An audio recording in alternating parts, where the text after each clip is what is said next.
มันก็ช้างคู่อันนั้นก็มันอนุชิตตายแล้วนี่ง่ายนี่นะอันง่ายนี่ฮะมันเลยไม่ได้ว่าพุทโธธัมโมสังโฆแล้วก็รู้ให้เห็นเพราะเห็นเจ็บอันรู้เจ็บนี่เกิดขึ้นมาในอนัตตามันในของเราเนาะวางนี่สมาสังกัปปะวางบ่วางมันใจของเราเนาะเอาจิต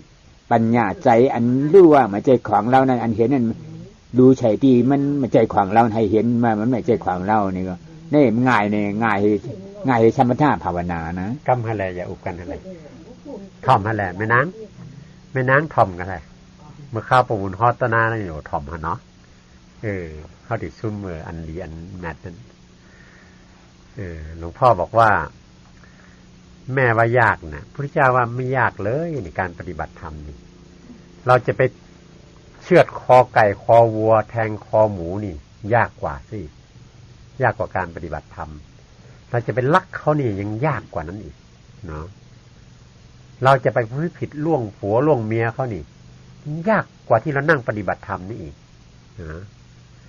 เราจะไปโกหกเขาหลอกลวงเขาเอาของเขานี่มันยากกว่านี้อีกต้องคิดต้องทำอะไรมากกว่านี้อีกนะมันยากพระพุทธเจ้าบอกว่าทำทานเนี่ยยากกว่าเพื่อนเลยนะรักษาศีลนี่ง่ายกว่าทำทานบางทีนะเพราะอะไรเวลาทำทานทีเห็นไหมต้องไปยุ่งกับผู้คนตั้งเยอะแยะมากมายต้องไปซื้อของต้องทำอะไรเยอะแยะมากมายนี่นะรักษาศีลง่ายกว่าเพราะอะไรเพราะรักษาศีลมันยุ่งกับตัวเองคนเดียวตั้งใจตัวเองงดเว้นเสียมันก็จบละศีล5ข้อเนาะศีลรักษาง่ายกว่าทำทานแต่ทำสมาธิที่เป็นสมถะภาวนาง่ายกว่ารักษาศีลอีกวันทั้งวันพุทโธพุทโธพุทโธพุทโธอย่างเดียวเนาะง่ายกว่าอีกง่ายกว่าทำสมถะภาวนาคือวิปัสสนาภาวนาที่เรากำลังทำอยู่เนี่ยมันง่ายไงนั่งเฉยๆนั่งเฉยๆมันยากตรงที่ต้องต่อสู้กับความเจ็บปวดมันหยาบอะไรตึกเจ็บตึกปวดนี่ครับ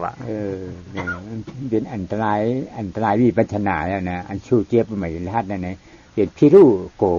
กไม่ฮัดชูมันถ้ากลัวต่อความเจ็บความปวดก็เป็นอันตรายต่อวิปัสสนาไม่เดินละถ้ากลัวโกก็เป็นกำลังอัตตาเกิดขึ้นนั่นถ้าเรากลัวอัตตาก็ได้กำลังเฮ้ยกูชนะแล้วเว้ยนะถ้าเราไม่กลัวสู้นี่อัตตาก็ถอยถ้าเราถอยนี่อัตตาก็นะเหยียบหัวเราเลยไม่แน่จริงนี่ว่าเหยียดภาวนาง่ายกว่าวิปัสสนาภาวนาเมื่อกี้พูดไม่จบหลวงพ่อว่านั่งเฉยๆหลับตาแล้วเอาตาไหนเนี่ยดูเฝ้าดูเฉยๆว่ามีอะไรเกิดขึ้นเมื่อมีอะไรเกิดขึ้นก็พิจารณาว่าอนัตตาไม่ใช่ของเราเท่านั้นเองมันยากตรงไหนมันเจ็บขึ้นมาอนัตตาไม่ใช่ของเราแค่เนี้ยพอใหม่ๆใจมันไม่ยอมรับเฉยๆมันดื้ออยู่เหมือนวัวฝึกหัดใหม่นั่นแหละก็ต้องตีมั่งทุบมั่งให้มันเจ็บมั่งพออีกหน่อยมันเชื่อฟังคำแล้วใช่อนัตตาไม่ใช่ของเรามันก็วางเลยเนาะพอวางได้พบก็สบายเลยและสบายไม่ต้องกลับมาปวดมาเจ็บไม่ต้องมาทรมานอีกเนี่ยไม่ชอบเลยเนาะกับที่เราถอยแล้วเดี๋ยวต่อไปเราก็ต้องมาอย่างนี้อีกแล้วตอนจะตายยิ่งกว่านี้อีกแต่ถ้าเราผ่านมันแล้วเนี่ยตอนจะตายสบายยิ้มใส่ความตายเฉยเลยไม่เดือดร้อนเลยไม่ทุกข์ถึงไม่ตายไปอยู่บ้านก็ไม่ทุกข์แล้วใครด่าก็ไม่เจ็บเหมือนเอาเข็มมาแทงหูแล้วใครชมก็ไม่พองเนาะเจ็บปวดขึ้นมาก็ไม่มีความรู้สึกตอบโต้กับมันหายไม่ดีกว่าเลยเนาะไม่ยากง่ายแต่เราต้องสู้ถ้ากลัวแล้วก็ถอยหนีกลับบ้านนั่นแหละถ้ากลัวมากถ้าสู้เดี๋ยวก็ข้ามเนี่ยมันกำลังจะข้ามเนี่ยมันถึงมัดลองดูแน่จริงหรือเปล่าถ้าเราแน่จริงตายเป็นตายอย่างเงี้ยรับรองวิ่งหนีแล้วพรุ่งนี้วิ่งหนีหมดเลยไอ้ที่เป็นอยู่เนี่ยแต่ถ้าเราถอยสิคืนนี้นอนร้องไห้ทั้งคืนเลยสู้ก็ไม่ได้หลวงพ่อก็ไม่ให้ถอยเอายังไงดีลบกันอยู่ในนั้นนะความคิดคอยดูทีนะฮะตัดใจเลย